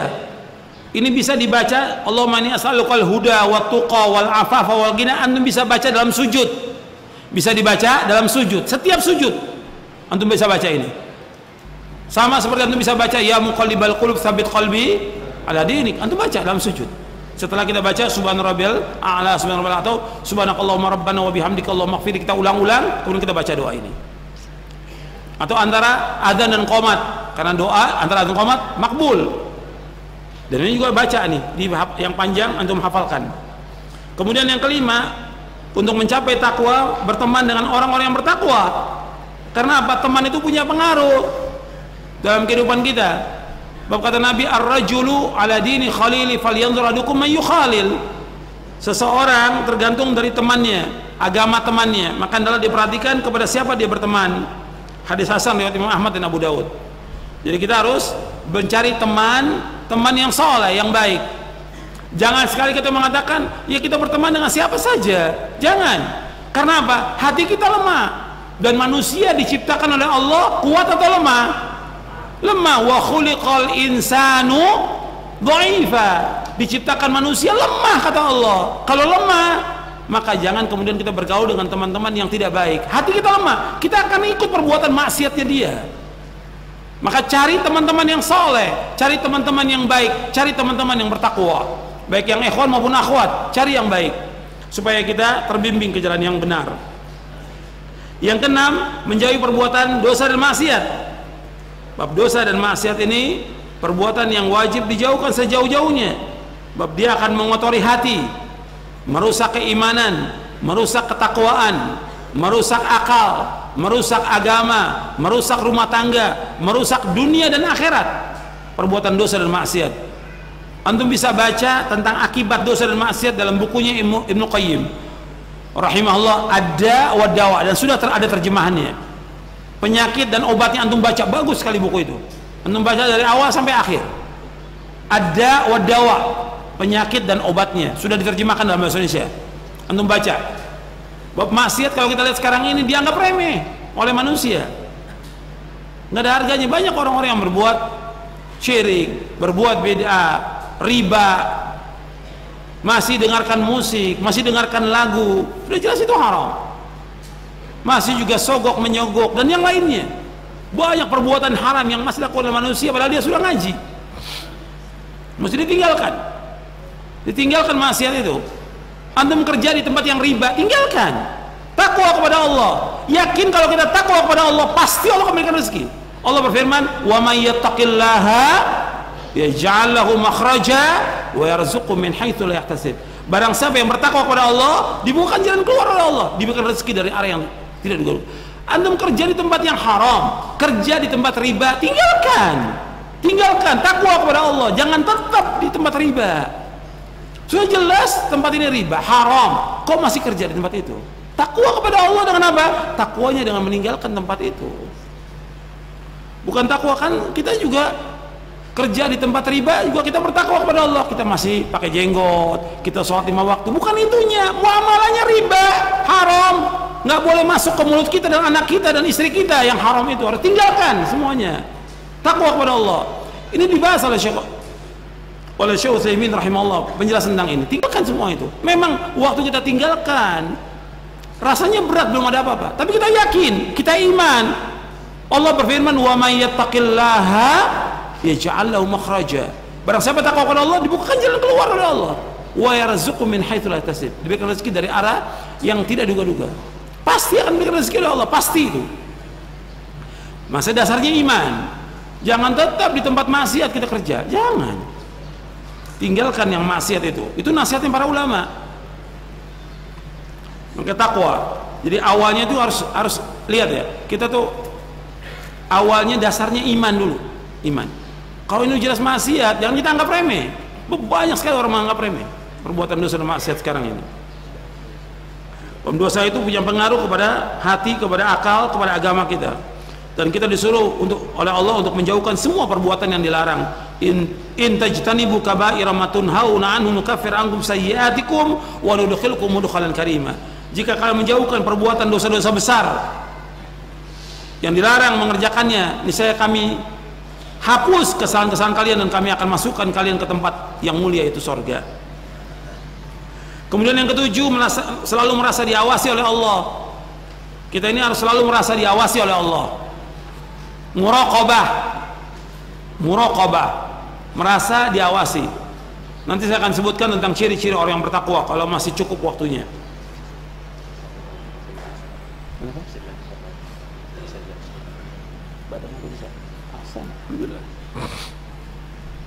Ya, kita kajiannya terus nanti. Pada maghrib lanjut insyaallah. Bahwa waktunya nggak cukup, materinya masih panjang. Ya, belum saya bacakan dari buku ini. Ya, saya mau bacakan dari buku ini tentang ciri-ciri orang yang bertakwa. Dari perkataan Syekhul Islam Ibnu Taimiyah, perkataan Ibnu Qayyim dan yang lainnya. Jadi antum sabar, nuntut ilmu harus sabar. Ya, sampai malam juga nggak apa-apa. Kalau dikasih izin. Ya. Yang keenam, menjauhkan perbuatan dosa dan maksiat. Ini saya ulangi lagi karena banyak orang yang menganggap remeh. Kita udah ngaji, kita berusaha, hati-hati, jangan menganggap remeh perbuatan dosa. Tetap harus ada rasa takut. Nabi sendiri berdoa kepada Allah, minta diberikan rasa takut supaya dijauhkan dari maksiat. Ada doa Nabi yang panjang, Allahumma qsim lana min khasyiatika ma tahulu bihi baina wa bain ma'asik, wa min ta'atika ma tuballighuna bihi jannatak, wa min al-yaqin ma tuhawwinu bi 'alaina masa'ib ad-dunya, sampai akhir. Ya Allah, kata Nabi, berikan kepada aku rasa takut, yang takut ini menghalangi aku dari berbuat maksiat padamu. Kemudian Nabi minta, ya Allah, berikanlah kepada kami ketaatan yang dapat mengantarkan kami ke surgamu. Ya Allah, berikan kepada kami keyakinan, iman dan keyakinan yang dapat meringankan semua beban-beban musibah dunia ini. Ini panjang doanya. Dan antum bisa hafalkan nanti, ada di buku doa dan wirid. Ya, antum hafalkan doa itu. Kemudian yang ketujuh, selalu merasa diawasi oleh Allah SWT. Jadi kita harus merasa diawasi oleh Allah Subhanahu Wa Taala. Ini penting. Kita ingat bahwa kita selalu bersama Allah. Wa huwa ma'akum aina ma kuntum wallahu bima ta'maluna basir. Allah bersama kamu di mana saja kamu berada, dan Allah Maha melihat. Maksudnya Allah bersama kamu di mana saja kamu berada. Tentang ilmunya Allah, bukan tentang zatnya. Perhatikan ini i'tiqad, keyakinan Ahlussunnah. Kalimat wa huwa ma'akum artinya Allah bersama kamu. Maksudnya bersama itu artinya Allah melihat kamu, Allah mengetahui kamu, Allah memperhatikan kamu, Allah mencatat amal kamu dan yang lainnya. Bukan berarti bergabung Allah bersatu dengan makhluknya, bukan. Dan nanti ma'iyah dibagi dua oleh para ulama. Ada ma'iyah yang khassa, ada ma'iyah amma. Yang ini ma'iyah amma umum. Ada ma'iyah yang khassa, yaitu ma'iyah khusus kepada wali-walinya atau kepada para nabi, yang Allah melihat, Allah membantu, Allah menolong, Allah mendukung dan yang lainnya. Jadi sini muraqabah.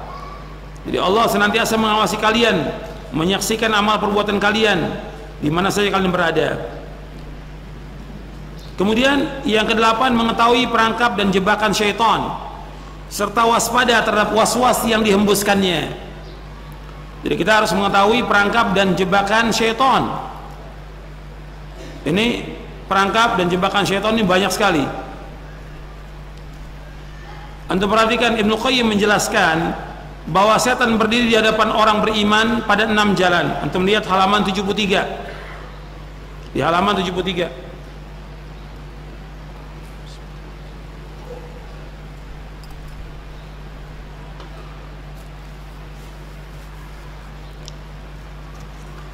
Setan berdiri di depan orang yang beriman pada 6 jalan. Yang pertama, jalan kekufuran. Jadi yang pertama, setan berusaha bagaimana supaya orang Islam ini kafir, murtad dari agamanya. Yang kedua, jalan bid'ah. Berusaha bagaimana menjerumuskan orang Islam ke dalam perbuatan bid'ah. Dan ini sudah terbukti berhasil setan ini. Kemudian yang ketiga, setan menjerumuskan manusia ke jalan perbuatan dosa-dosa besar.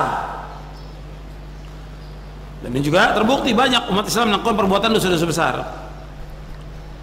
Kemudian yang keempat, dosa-dosa kecil.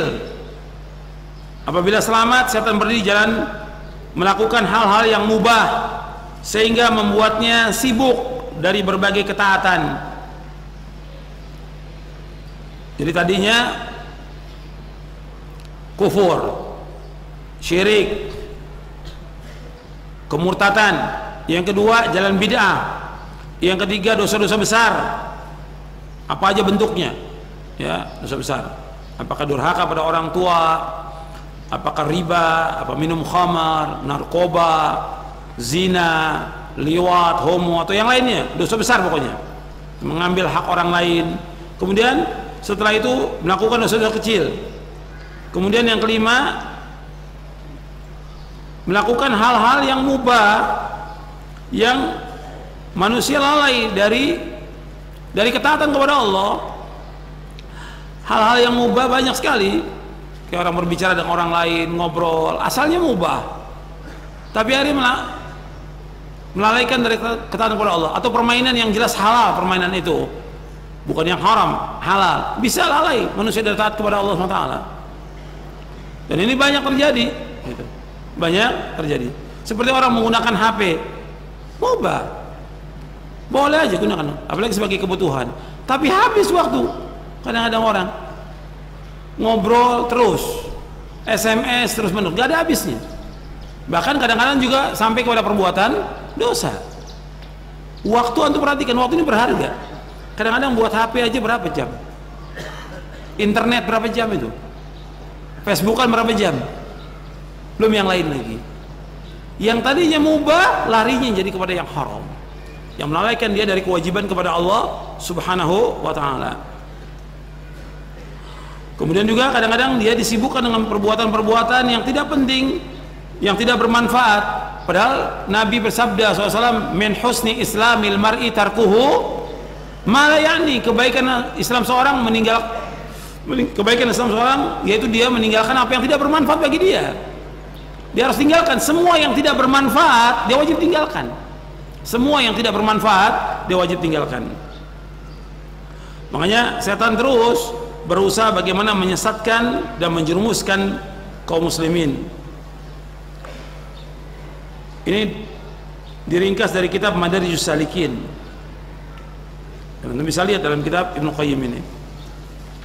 Kemudian ikhwan fillah, azakumullah, saya akan sebutkan tentang bahasan takwa ini mencakup semua hal.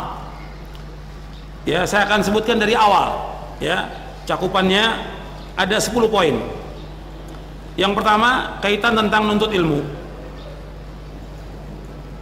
Anda bisa catat, nanti baru saya akan sebutkan tentang ciri-ciri takwa dan baru tanya jawab setelah itu.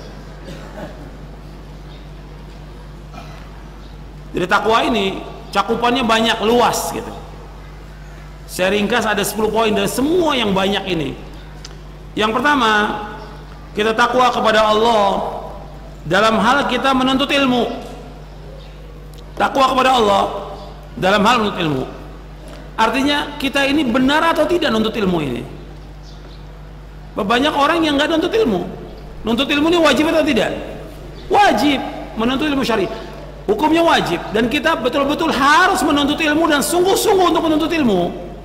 Dan kita harus bisa memahami dari ilmu yang disampaikan. Sebab yang dikatakan al-ilmu al-fahmu, al-ilmu al-fahmu, untuk ingat itu.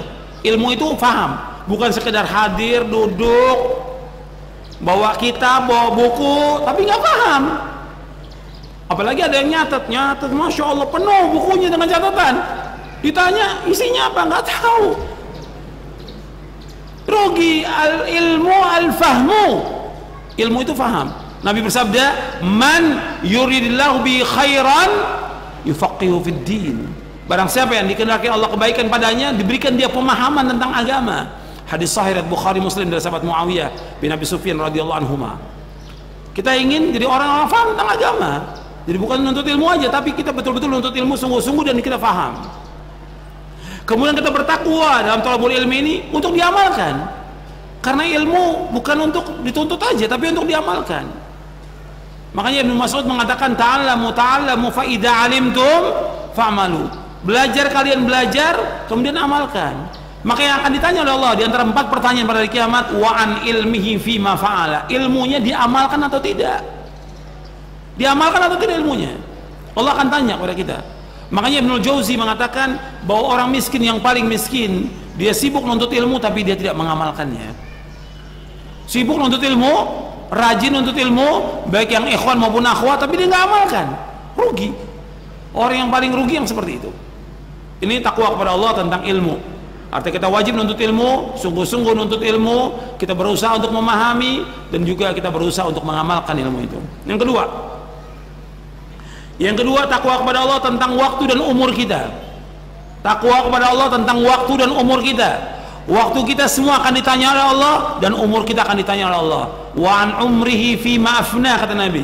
Ketika Nabi bersabda tentang 4 pertanyaan, yang hadis ini nanti ya, 4 pertanyaan ini semua masuk dalam kaitan-kaitan yang saya sebutkan nanti.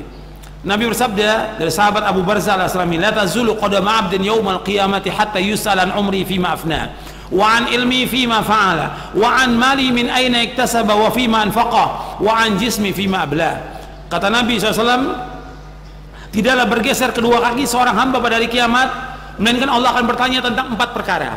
Tidak bergeser kedua kaki seorang hamba pada hari kiamat, melainkan Allah akan tanya tentang 4 perkara.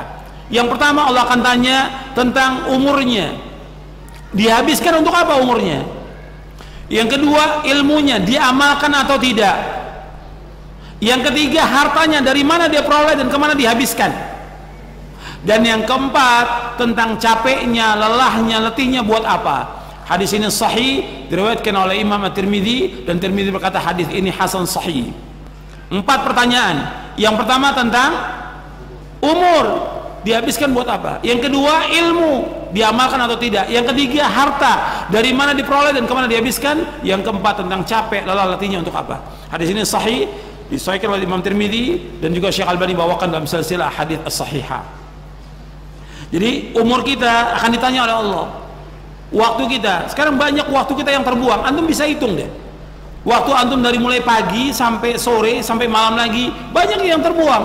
Terbuang buat ngobrol, buat jalan, buat nonton, buat main HP, buat internet, buat yang lain, banyak sekali. Dan kadang-kadang ngajinya sebentar, ngobrolnya lama. Antum bisa lihat, ya, ada orang ngaji 2 jam ngajinya. Masya Allah ngaji 2 jam, meskipun diselingi dengan tidur 1 jam. Ya. Ngajinya 2 jam. Di sini banyak yang tidur juga ini. Ya, asik memang kalau di tempat pengajian tidur. Setannya banyak, malaikatnya banyak, setan juga banyak yang goda. Ya, 2 jam ngaji, 1 jam tidur. Kemudian selesai pengajian ngobrolnya 3 jam. Lebih banyak ngobrolnya dari ngajinya. Antum perhatikan ini. Antum lihat, antum main HP dari mulai subuh tadi ya, buka sampai malam berapa jam? Coba, antum ngobrol berapa jam? Antum SMS berapa jam? Antum Facebook berapa jam? WhatsApp berapa jam? Antum bisa hitung, habis waktu itu sia-sia, yang nggak ada manfaatnya. Habis itu. Belum maghrib kita, masih lama. Oh, dimatiin? Ya. Karena ini masalah waktu, ya, semua kena, semuanya kena, ya ustadznya, ya muridnya, pengurus masjidnya, semua kena ini. Karena waktu banyak dibuang dengan sia-sia. Allah akan tanya kepada kita, bertakwa nggak kita tentang waktu kita. Makanya waktu itu sangat berharga. Para ulama luar biasa, mereka gunakan waktu sebaik-baiknya, dan betul-betul mereka gunakan waktu, baca buku, baca kitab, cari nafkah, betul-betul sekedarnya waktu ini. Apa mereka cari nafkah, wajib cari nafkah, tapi nggak habis waktu dari mulai pagi sampai sore. Kalau di kita kan enggak, dari pagi sampai sore habis waktu, tambah lagi, lembur lagi. La haula wala quwata illa billah. Lantas hak istri dibawa kemana? Hak anak dikemanakan? Hak orang tua kemana? Kita harus bisa ngatur waktu kita. Wajib cari nafkah, tapi sekedarnya, dan kita gunakan. Kalau kita para ulama salaf, masya Allah, waktunya barokah, barokah waktunya. Di antara mereka ada yang baca kitab luar biasa setiap hari, sampai 1 jilid, ada yang 2 jilid, ada yang 3 jilid baca kitab, ada yang nulis sampai 300 halaman dalam sehari, ada luar biasa. Saya sering sampaikan juga, mungkin di pengajian Imam Ahmad saya beberapa kali sampaikan, Imam Ibnul Jauzi baca kitabnya 20.000 jilid kitab, 20.000 jilid kitab, masih muda, dan sekarang saya masih nuntut ilmu. Antum ini udah berapa jilid baca kitab? Ustadznya deh, ustadznya berapa jilid baca kitab? Ustadznya 1 jilid kita pada nggak tamat, tapi ceramah kemana-mana. Coba baca kitab para ulama luar biasa. Sampai ada yang mengulang-ulang kitab hadis itu berkali-kali. Luar biasa. Jadi waktu kita antum hargai. Antum sekarang atur waktu. Pagi apa yang harus baca? Siang apa? Sore apa? Pada maghrib apa? Ada kadang-kadang nyentuh Al-Quran aja nggak nyentuh. Gimana mau baca Al-Quran ini? Mushaf nggak disentuh sama sekali. Dalam seharian nggak boleh. Harus baca tiap hari Al-Quran. Hadis harus baca tiap hari. Kitab-kitab para ulama harus baca tiap hari. Tinggal kita ngatur waktu. Takwa kepada Allah, tentang waktu kita akan ditanya oleh Allah pada hari kiamat nanti. Dan bagaimana ibadah kita kepada Allah SWT. Itu yang kedua, tentang waktu dan umur kita akan ditanya oleh Allah. Makanya perbuatan-perbuatan yang sia-sia, yang gak ada manfaatnya, buang waktu, tinggalkan semuanya. Apalagi nonton-nonton yang gak ada manfaat sama sekali, tinggalkan. Ini sebentar lagi Ramadan. Banyak orang buang waktu di bulan Ramadan. Tidur pakai hadis yang maudhu, naumus shaim ibadah. Tidurnya orang puasa ibadah. Ini hadis maudhu, palsu.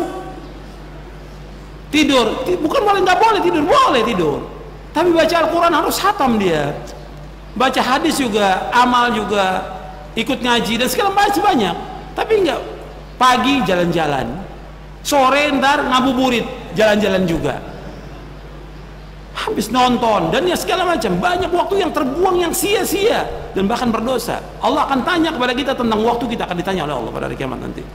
Kemudian yang ketiga, takwa kepada Allah tentang orang tua kita. Orang tua, antum perhatikan nggak orang tua antum? Takwa kepada Allah tentang orang tua kita. Banyak anak-anak yang dia nggak memperhatikan orang tuanya.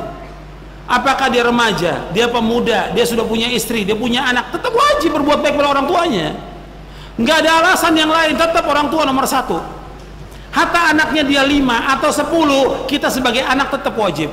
Kita berlomba-lomba mestinya. Umpamanya sekarang ada orang tua kita punya anak 5 atau 10. Ya, jangan kita katakan ya gantian kita berbuat baik. Tidak. Mesti kita berpikir, saya punya orang tua, saya ingin berbuat baik terus sampai akhir hayat saya. Meskipun ada saudara kita yang lain, bagaimana kita berlomba apa yang bisa kita lakukan buat orang tua kita yang terbaik sampai dia menjelang meninggal dunia. Apa yang bisa kita lakukan sampai dia wafat? Mestinya begitu. Kadang-kadang enggak, punya saudara 5, punya saudara enggak lah, yang lain dulu yang berbuat baik. Dulu saya rumah sakit saya yang bayar, sekarang jalan yang lain. Nggak boleh seperti itu pada orang tua. Tidak boleh hitungan pada orang tua, nggak boleh. Apa yang bisa kita lakukan buat orang tua, kita berbuat baik pada orang tua. Berlomba-lomba untuk berbuat baik. Sebab banyak anak-anak yang nggak berbuat baik pada orang tuanya, ngandalkan saudaranya yang lain. Kita ini berlomba-lomba mau cari pahala akhirat atau tidak. Kesempatan orang tua kita, jalan kita menuju sorga. Kapan lagi kita berbuat baik? Kalau sudah ngaji, antum mesti bertakwa kepada Allah tentang orang tua kita. Apa yang bisa kita lakukan, berbuat baik kepada orang tua, lakukan. Jangan ditunda. Kemudian, ini perhatikan lagi. Antum bisa lihat nanti ayatnya dalam surah Al-Isra, surah 17 ayat 23 24. Tentang berbuat baik pada orang tua. Nggak boleh berkata nggak boleh berkata nggak boleh menengking, nggak boleh menghardik. Jadi berlomba-lomba ya, antum ingat untuk berbuat baik pada orang tua, jangan hitungan. Apa yang bisa kita lakukan, lakukan. Hatta uang kita habis ya, jutaan atau miliaran buat orang tua kita untuk berbuat baik pada dia, nggak ada masalah. Allah akan ganti yang lebih baik. Jangankan kita, antum lihat orang-orang kafir aja yang berbuat baik pada orang tua, luar biasa dikasih kehidupannya oleh Allah. Orang kafir loh, apalagi orang Islam yang taat kepada Allah dan berbuat baik pada orang tua. Sebab Allah kaitkan wa qadara rabbuka alla ta'budu illa iyyahu wa bil walidaini ihsana. Allah mewajibkan tidak boleh kalian beribadah melainkan hanya kepada Allah dan berbuat baik kepada orang tua. Allah berfirman wa'budullaha wa la tusyriku bihi syai'an wa bil walidaini ihsana. Beribadah kepada Allah, jangan berbuat syirik, dan berbuat baiklah kepada orang tua. Mungkin sampai setengah 6 dulu. Ada tanya jawab. Atau tanya jawab pada maghrib. Tanya jawabnya pada maghrib aja gimana? Nggak apa-apa ya. Tangguh materi ini dipotong ini. Iya. Jadi pada orang tua, ikhwan fillah, azakumullah, ini kesempatan kita masih ada umur, terus bisa kunjungan ke orang tua tiap hari. Nggak bisa tiap pekan, nggak bisa tiap bulan kalau dia luar kota jauh. Tapi harus terus. Apa yang bisa kita lakukan? Berbuat baik. Jangan datang ke rumah orang tua nyusahkan, jangan. Ada anak sudah dari mulai kecil dibiayai hidupnya sampai dewasa sampai nikah, datang ke rumah orang tua nyusahkan, jangan. Apa yang kita bisa bawa buat orang tua kita? Apa yang menggirangkan dia, menyenangkan dia? Apa? Dia minta, umpamanya kita mampu, dia minta umroh, berangkatkan umroh. Kita ada uang, dia minta haji, berangkatkan haji, nggak ada masalah, dan Allah akan ganti yang lebih baik. Kalau kita infak pada orang lain, pasti Allah akan ganti, apalagi kepada orang tua kita. Itu perhatikan itu. Kemudian takwa kepada Allah tentang istri kita. Ini perhatikan ini. Yang keempat tentang istri. Nanti kaitan juga tentang suami. Kita wajib bertakwa kepada Allah. Fattaqullaha fin nisa. Bertakwalah kepada Allah tentang istri kalian. Ini wanita lemah sekali wanita. Sampai Nabi mengatakan, aku menganggap dosa orang-orang yang melantarkan wanita, berbuat zalim pada wanita dan juga anak-anak yatim. Inni uharriju haqqad dha'ifaini al-mar'ati wal yatim, kata Nabi. Hadis ini jayyid, sanadnya diriwayatkan oleh Imam Nasai dalam sunannya. Kata Nabi, aku menganggap dosa orang-orang yang melalaikan dua hak ini. Pertama hak wanita, yang kedua hak anak yatim. Aku anggap dosa mereka. Jadi disuruh kita untuk berbuat baik kepada istri.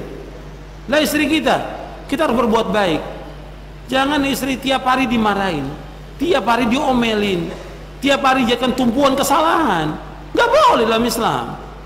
Dia teman hidup kita, harus kita berbuat baik. Allah yang menyuruh untuk berbuat baik. Wa ashiruhunna bil ma'ruf. Nabi yang menyuruh wastausu bin nisa'i khairan. Nabi mengatakan fattaqullaha fin nisa'. Ini banyak sudah ngaji tapi gimana sih sama istri, kasar luar biasa. Ada lagi yang tiap hari memukul istri, nggak boleh dalam Islam, hukumnya haram dalam Islam. Di zaman Nabi pernah ada orang-orang yang suka memukul istrinya, terus menerus memukul istrinya.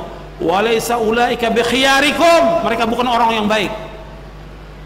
Nabi bersabda dalam hadis yang sahih, akmalul mu'minina imanan ahsanuhum khuluqa wa khiyarukum linisaihim. Orang mukmin yang paling sempurna iman, yang paling baik akhlaknya, dan orang yang paling baik dan terkenal orang yang paling baik kepada istri-istrinya.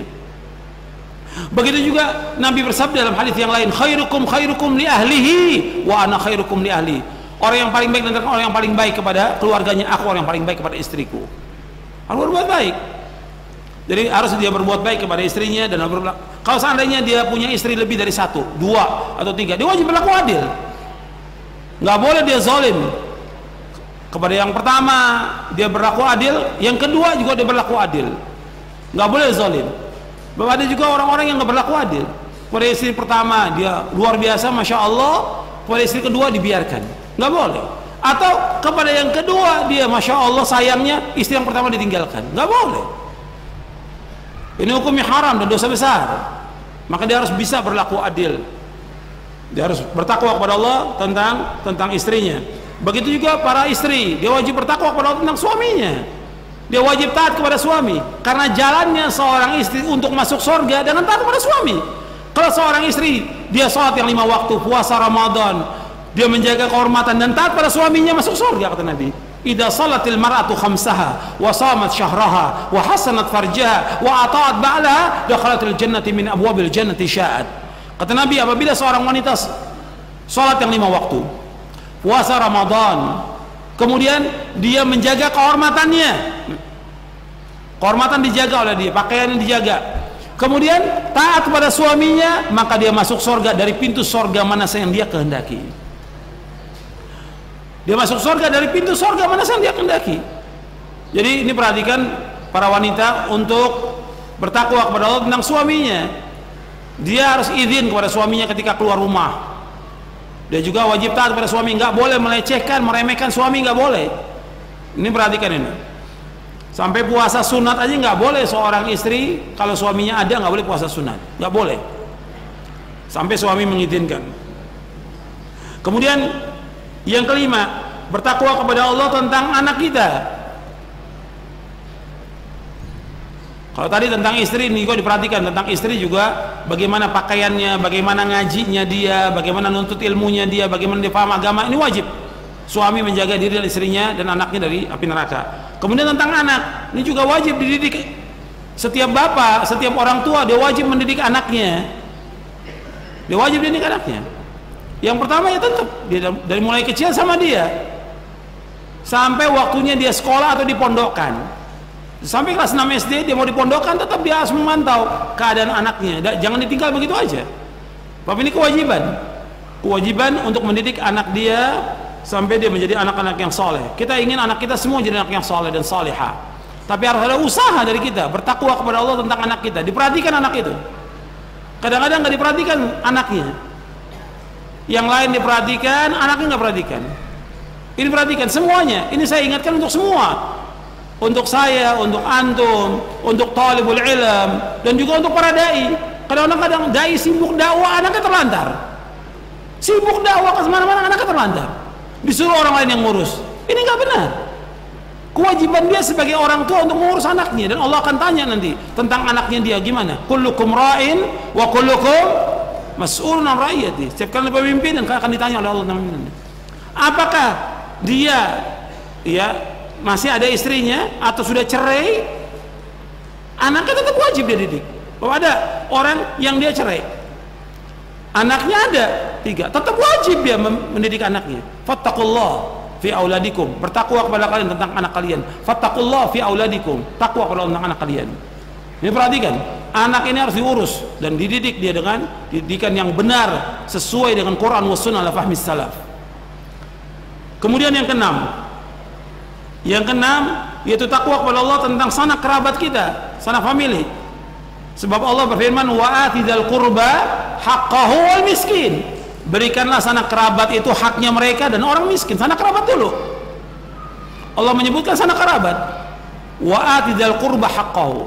Kadang-kadang ada orang kaya yang dia punya uang, keluarkan zakatnya, yang dikasih orang lain dulu. Sanak kerabat dulu yang miskin. Sanak kerabat dulu berikan haknya, zakatnya berikan. Antum berikan kepada mereka, sanak kerabat. Banyak sanak kerabat kita yang miskin, yang nggak punya, kasih. Kalau kita lebih harta, bagi mereka. Kita punya harta, tolong mereka. Apa yang bisa kita bantu buat keluarga kita, bantu, dan itu dapat ganjaran yang besar. Jadi seorang istri nggak boleh melarang suaminya untuk berbuat baik kepada saudara-saudaranya dan familinya. Takwa kita tentang, karena yang menyuruh adalah Allah dalam Al-Quran dan juga Nabi SAW. Takwa kepada Allah tentang sanak kerabat. Coba ada orang-orang yang dia tolong temannya ditolong, orang lain ditolong, sanak kerabatnya nggak ditolong. Meskipun belum sama pemahamannya dengan kita, belum sama. Kadang-kadang dia memusuhi kita. Apa kata Nabi SAW? Afdalus sadaqah ala dzirrahimil kashi. Kata Nabi, sedekah yang paling utama diberikan kepada siapa? Kepada sanak kerabat yang memusuhi kita. Tuh perhatikan, hadis ini sahih. Kata Nabi SAW, afdalus sadaqah, seutama-utama sedekah diberikan kepada siapa? Sanak kerabat yang memusuhi kita. Kasih sedekah pada dia, meskipun dia musuh dengan kita. Nanti lama kelamaan dia akan apa? Lunak hatinya, akan baik dengan kita. Tapi kita harus sabar menghadapi mereka. Dan ini dakwah. Kemudian yang ketujuh yaitu takwa kepada Allah tentang tetangga kita. Tetangga tetap, bahkan Jibril terus menerus berwasiat kepada Nabi untuk berbuat baik kepada tetangga. Malaikat Jibril alaihissalatu wassalam berwasiat kepada Nabi sallallahu alaihi wasallam untuk berbuat baik kepada tetangga.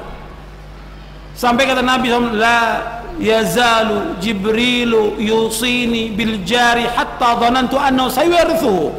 Jibril terus menerus berwasiat kepadaku sampai-sampai seolah-olah tetangga itu mendapatkan warisan. Berwasiat untuk berbuat baik kepada tetangga. Hadis ini sahih dari Imam Bukhari. Jadi kita harus berbuat baik kepada tetangga. Ini perhatikan, meskipun tetangga kita nggak sepaham dengan kita, tetap disuruh untuk berbuat baik. Allah yang menyuruh kita untuk berbuat baik kepada tetangga yang dekat maupun yang jauh. Nanti antum lihat ayatnya dalam surah An-Nisa ayat 36. Surah 4 ayat 36. Allah berfirman, wa'budullaha wa la tusyriku bihi syai'a wa bil walidaini ihsana wa bidzil qurba wal yatama wal masakin wal jari dzil qurba wal jaril junub was sahibi bil jambi wa min sabil wa ma malakat aymanukum innallaha la yuhibbu man kana mukhtalan fakhura. Dalam surah An-Nisa ayat 36. Ya tetangga, kalau kita masak pun disuruh apa? Membanyakkan kuahnya, kasih tetangga. Disuruh untuk berbuat baik kepada tetangga, banyak hadisnya. Kemudian yang ke-8 Yang kedelapan yaitu bertakwa kepada Allah tentang muamalah kita. Perhatikan ini, ya, harus amanah, jujur, takwa kepada Allah. Kita kerja, takwa kepada Allah tentang pekerjaan kita. Kalau ini pekerjaan halal, kita sudah akad masuk jam 7, pulang jam 4 sore, taati. Takwa kepada Allah tentang pekerjaan kita. Takwa kepada Allah, ya harus amanah. Ini amanah, kita harus laksanakan. Dan harus jujur, nggak boleh bohong. Kita perhatikan. Takwa, kita umpamanya kita utang piutang, catat, bayar. Kapan waktunya? Sepekan, sebulan, 3 bulan, 4 bulan, catat, kita bayar. Takwa kepada Allah muamalah kita. Dan Allah akan tanya tentang muamalah kita. Orang yang berutang kalau dia nggak bayar, tetap ruhnya nggak akan sampai kepada Allah.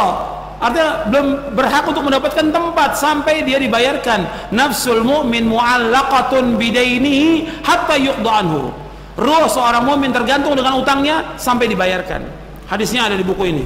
Di muqaddimah saya ada tentang masalah utang, harus dibayarkan. Bahkan orang yang mati syahid tidak berhak masuk surga sampai dibayarkan hutangnya.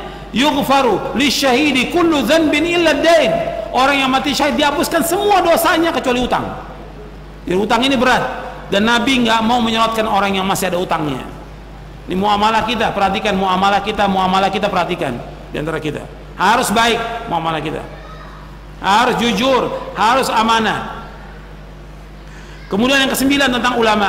Takwa kepada Allah tentang ulama. Takwa kepada tentang ulama kita wajib dihormati. Para sahabat, tabi'in, tabi'ut tabi'in, ulama wajib dihormati. Nggak boleh dihinakan, nggak boleh dilecehkan. Kita wajib menghormati mereka. Mereka ini pembawa pelita, menerangi, membawakan ilmu kepada umat, menunjuki jalan yang lurus. Kita bertakwa kepada Allah tentang ulama kita. Jangan menghinakan. Tapi ingat bahwa ulama ini tidak masuk. Bukan apa kata ulama wajib kita ikuti, tidak. Tapi kita wajib menghormati mereka. Nggak boleh melecehkan mereka, nggak boleh mengejek mereka, nggak boleh menghinakan mereka, nggak boleh memfitnah. Kalau kita lihat dari ahlul bidah, luar biasa mereka. Kalau ahlul bidah kepada para sahabat mereka kafirkan, seperti Syiah, Khawarij juga demikian.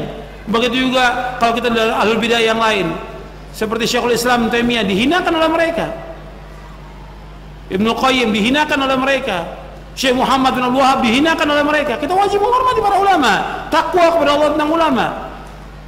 Kata para ulama, kata Ibnu Asakir, bahwa dagingnya para ulama beracun. Kita membicarakan dia akan berakibat jelek di dunia dan juga nanti di akhirat. Nah, kita wajib menghormati para ulama ahlus sunnah. Kemudian yang ke-10 tentang umara. Tentang umara, artinya kita wajib untuk memuliakan umara, ulil amri. Nggak boleh memberontak kepada ulil amri, nggak boleh.